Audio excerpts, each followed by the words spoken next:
Hey, welcome back to the channel. I'm Dr. Ryan Ledford, and the goal of this channel is to share practical leadership advice you can start using today. Now let's get into the video. Today's topic is the power of a personal framework for life. So, most people live reactively. I do sometimes, and you probably do as well.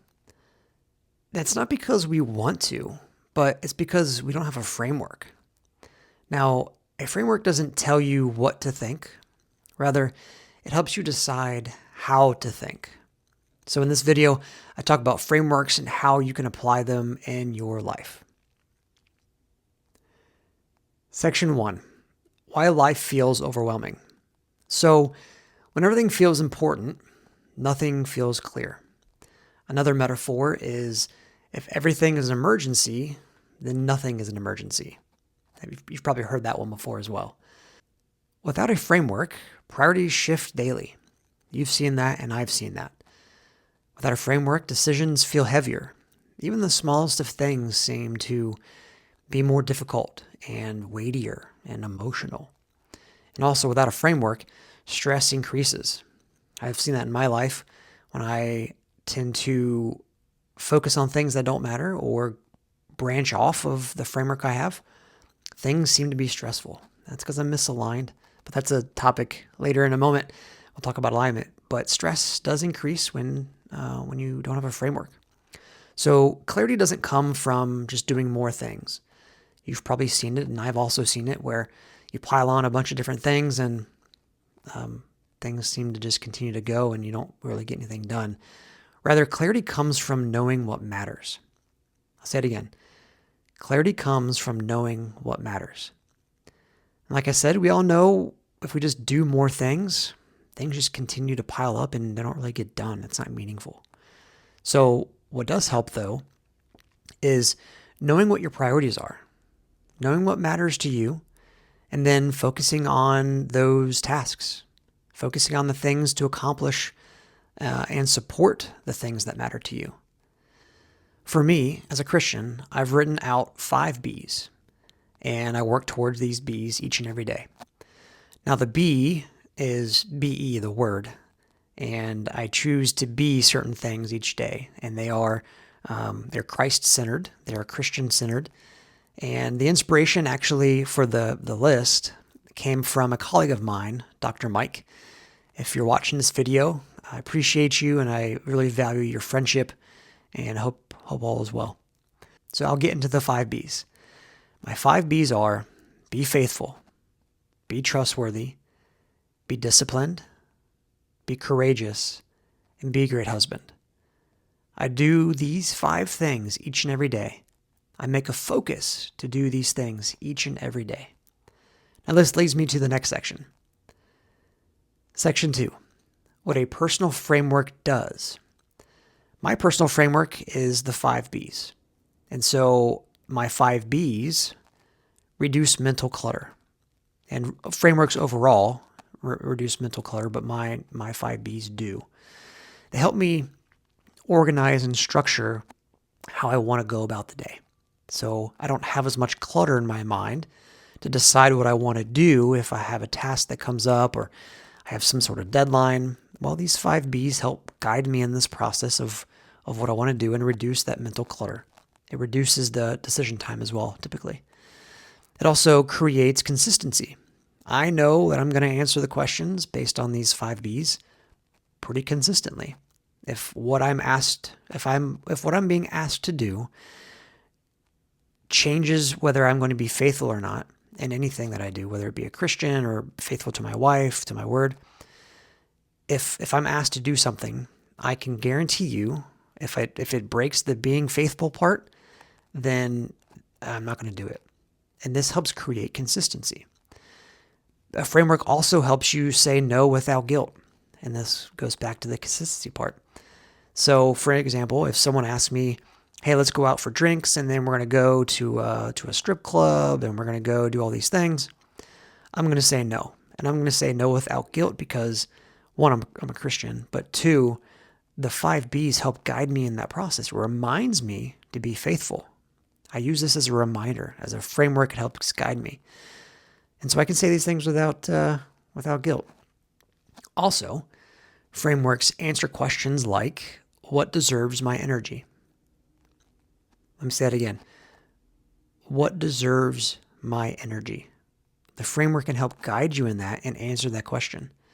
If what I'm being asked to do doesn't fall in line with the 5 B's, I'm not going to spend my energy on it. Also, what doesn't deserve my energy? Ask that question to yourself. What deserves your energy? What deserves your time and focus? But also, what doesn't deserve your time and focus? And last, what does enough look like? Now, for me and my fellow Christians and fellow believers, we know that our good enough isn't enough, right? We're saved by grace through faith. We're saved by Jesus and his actions, his blood on the cross, his death and resurrection. We're saved by that. So we couldn't do enough. Our best is like filthy rags. So that's what I'm not talking about. But what I'm talking about is, what are you doing throughout your day, and is that enough? Does your framework help guide you in that question? For me, it does. My 5 B's help me understand, is my task and what I'm doing in the day, is it enough? So for instance, the first one is be faithful. Throughout my day, am I doing enough? Am I being faithful enough? Well, it depends. Depends on what it is. Am I being faithful in the job I'm told to do, the tasks I have in front of me?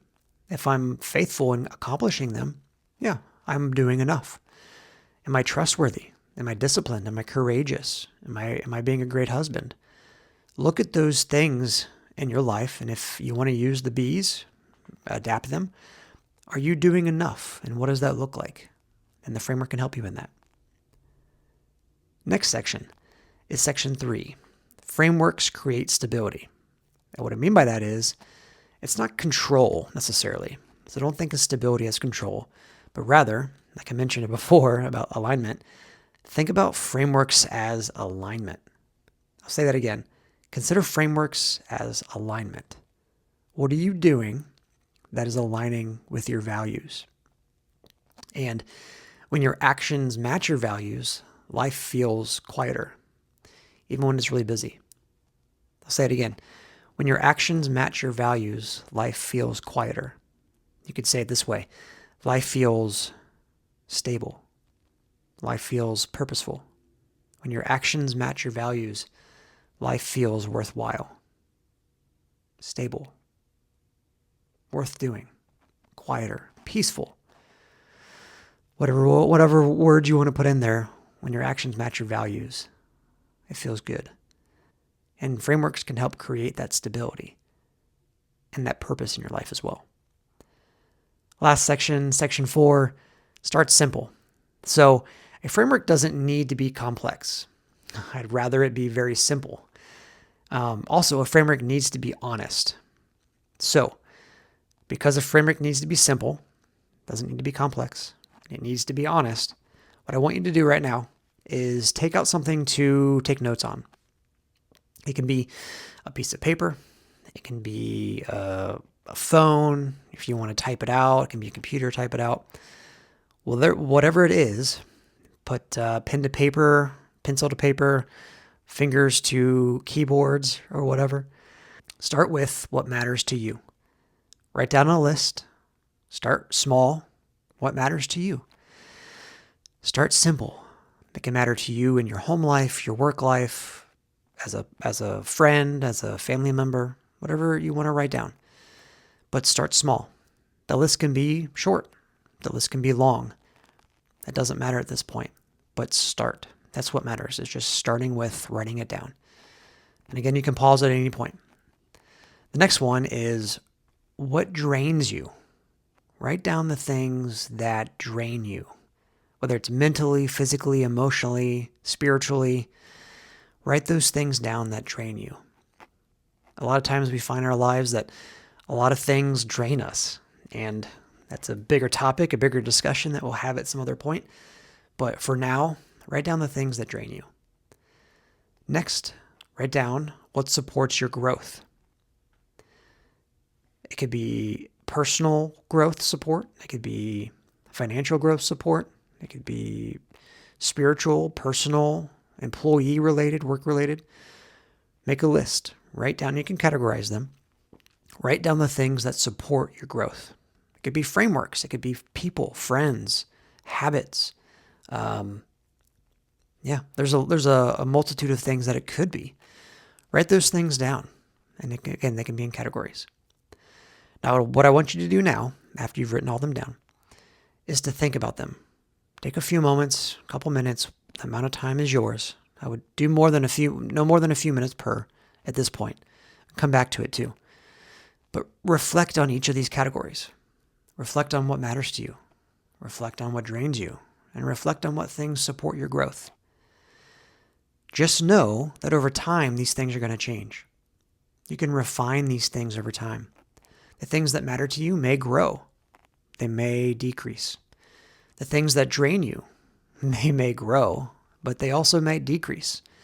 The things that support your growth, that could increase, but also could decrease.